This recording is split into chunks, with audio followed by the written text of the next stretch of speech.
Halo teman-teman, perkenalkan nama saya Gedinado Purnayasa dan nama saya Iputu Perit Pratama Setiawan.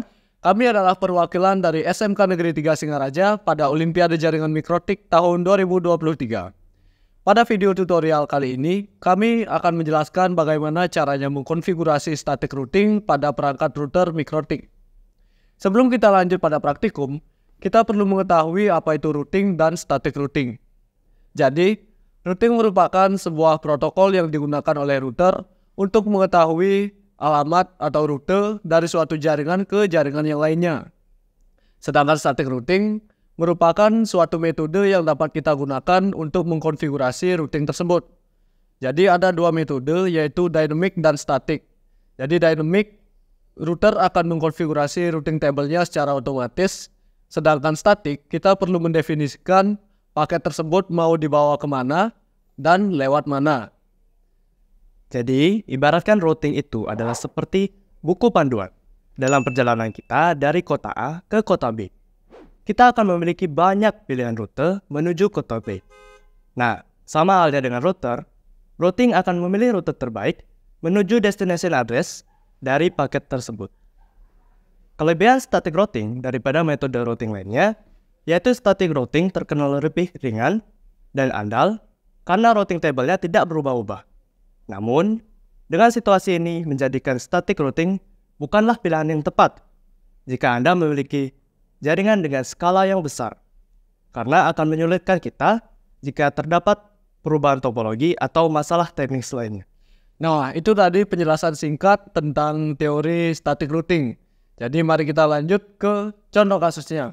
Let's go!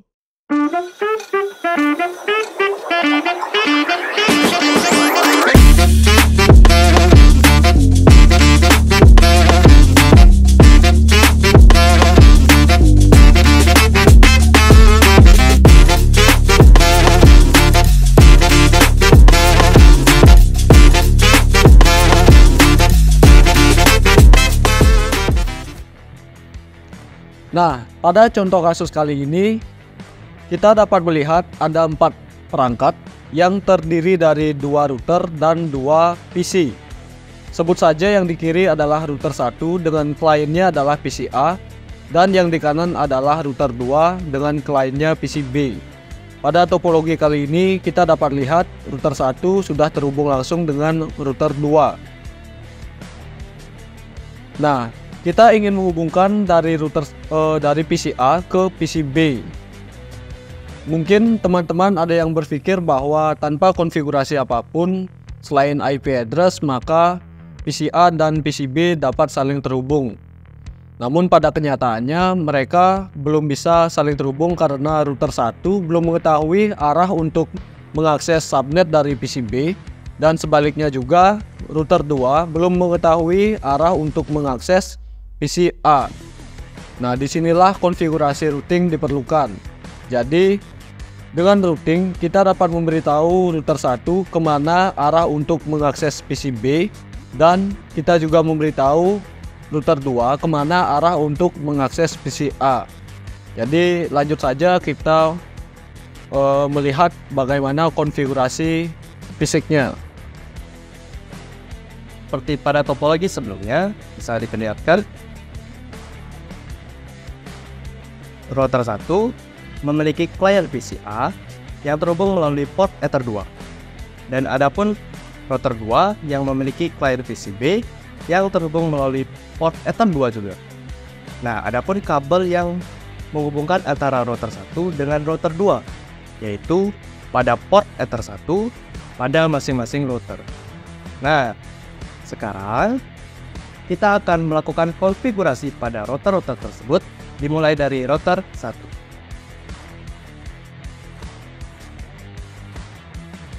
Nah, saya sudah berada pada PC A. Kemudian kita bisa membuka Winbox.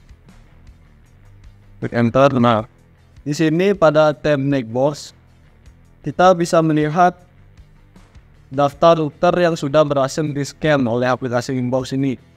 Jadi kita bisa klik pada MAC address-nya. Kemudian login menggunakan username dan password default karena saya baru saja mereset routernya. Kita klik connect.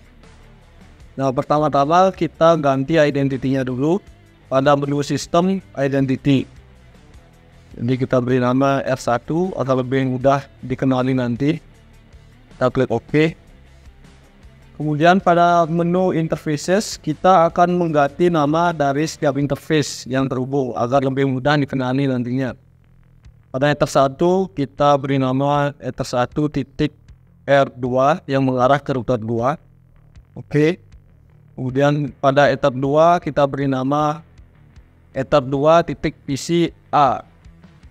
Klik OK. Nah, sampai di sini kita sudah berhasil mengkonfigurasi nama dari interface-nya.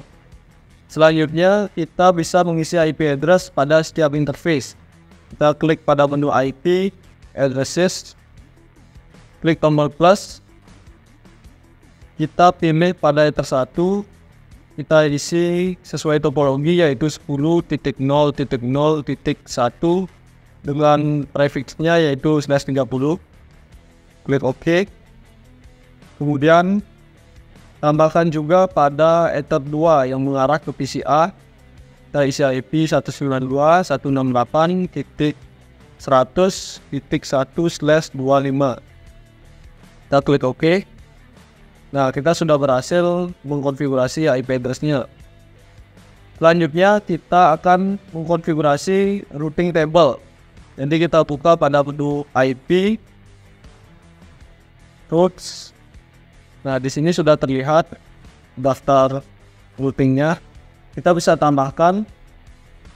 Nah, pada menu add route ini atau new route, kita mendapatkan dua parameter yang perlu kita isi. Jadi ini bersifat required,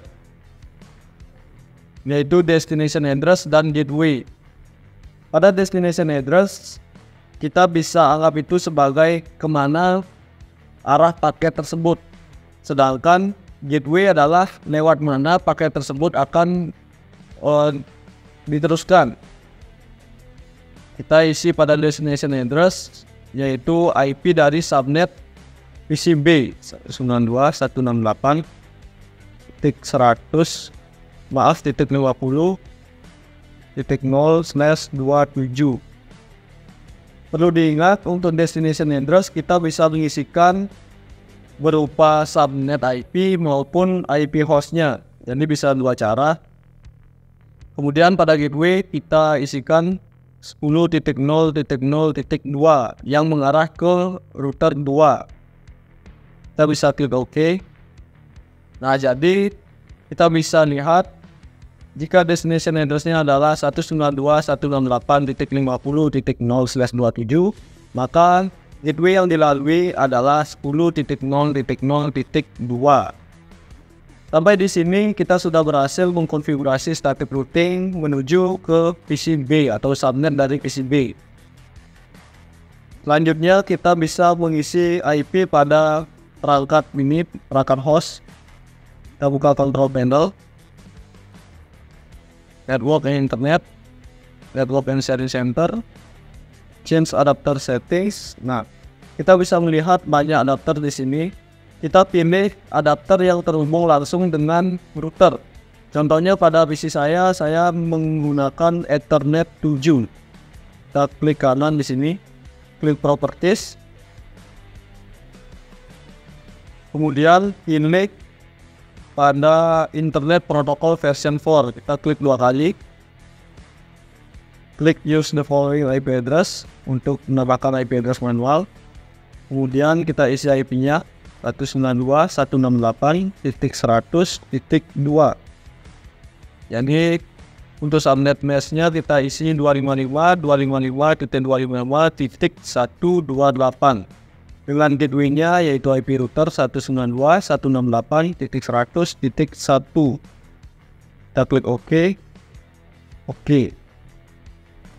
Nah, sampai di sini kita sudah berhasil mengisi IP pada perangkat host atau kliennya.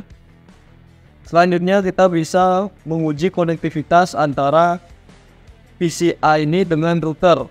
Kita buka CMD pada Windows, kemudian kita bisa melakukan ping 192.168.100.1 yang mengarah ke IP router data center.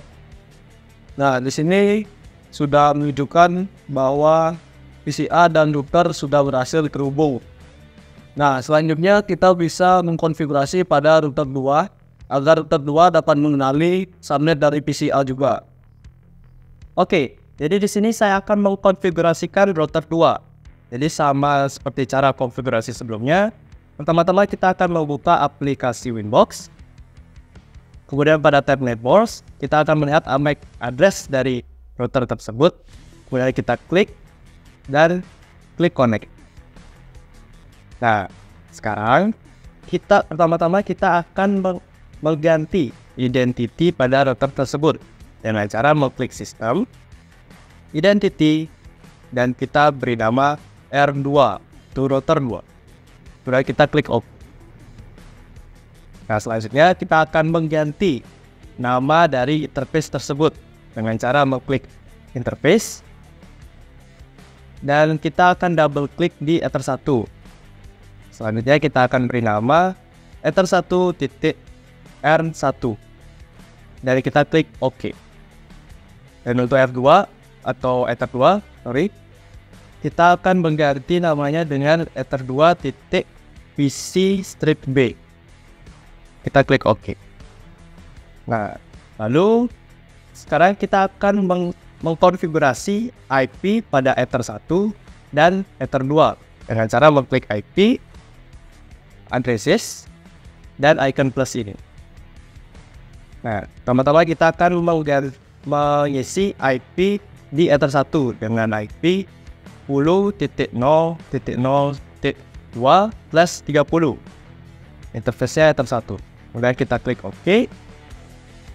Dan kita akan menambahkan IP pada port Ether 2 dengan IP 192.168.50.1/27. Interface-nya yaitu Ether 2. Kemudian kita klik OK. Nah, selanjutnya kita akan mengisi IP route dengan cara mengklik IP dan mengklik routes. Lalu tidak lupa dengan icon plus ini. Nah, untuk destination address kita akan mengisi dengan IP subnet dari PCA, yaitu 192.168.100.0/25. Dan untuk gateway kita akan mengisi dengan IP pada port Ether 1 di router 1, yaitu 10.0.0.1. Nah, seperti teman-teman bisa lihat, di sini ada yang namanya distance. Nah, distance ini itu sama dengan prioritas. Jadi, distance ini memiliki rentang dimulai dari 0 sampai 255. Yang dimana semakin kecil distance-nya, maka semakin diprioritaskan. Tetapi untuk studi kasus kali ini, kita akan memberikan distance default. Nah, sekarang kita akan klik OK. Jadi untuk konfigurasinya setelah selesai kita lakukan, selanjutnya yang kita perlu lakukan adalah mengisi IP static pada PCB dengan cara klik control panel, network and internet, network and setting center, dan change adapter settings. Nah, seperti teman-teman bisa lihat, di sini sama seperti konfigurasi sebelumnya, terdapat banyak sekali adapter. Tetapi kita akan memilih adapter yang terhubung dari PCB ke router 2, yaitu ini. Kita klik dan klik properties. Kemudian kita klik Internet Protocol version 4. Nah, kita use the following IP address. Dan di sini kita isi dengan IP 192.168.50.2. Nah, untuk subnet masknya karena /27, kita isi dengan .224. Dan untuk gateway kita isi dengan 192.168.50.1. Kita klik OK dan OK. Nah, untuk menguji apakah konfigurasi yang kita lakukan itu telah benar dilakukan, kita bisa dengan cara menuju CMD, yaitu Windows plus R, ketik CMD, enter.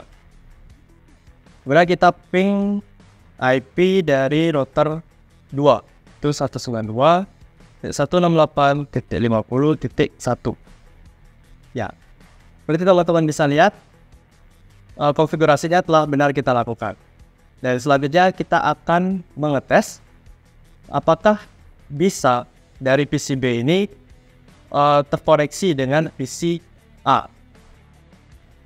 Nah, saatnya kita untuk menguji konfigurasi yang telah kita buat tadi. Kita akan mencoba ping dari PC A ke PC B dan sebaliknya dari PC B juga ke PC A. Di sini saya sudah berada pada PC A. Kita bisa membuka CMD. Oke. Selanjutnya kita ping ke IP PC B, yaitu 192.168.50.2. Bisa tekan enter. Nah, sudah bisa kita lihat di sini pingnya sudah berhasil mendapatkan reply. Selanjutnya kita akan mencoba ping dari PC B ke PC A. Nah, sekarang kita akan melakukan tes ping dari PC B ke PC A. Jadi sama seperti cara sebelumnya, pertama-tama kita akan buka CMD. Kemudian kita akan ping IP A, yaitu 192.168.100.2. Enter. Nah, seperti teman-teman bisa lihat, jadi dapat kita simpulkan bahwa konfigurasi yang telah kita buat itu berhasil. Nah, jadi seperti itulah cara mengkonfigurasi static routing pada perangkat router mikrotik. Seperti pada studi kasus kali ini, kita sudah berhasil menghubungkan antara PC A dengan PC B walaupun sudah terpisah antara router 1 dan router 2. Jadi, routing ini tidak terbatas hanya pada dua router. Routing juga dapat diterapkan pada jaringan yang lebih besar lagi. Namun, kita perlu menerapkan dynamic routing agar lebih mudah. Nah, jadi sekian video tutorial yang kami buat. Jika ada salah kata, kami mohon maaf.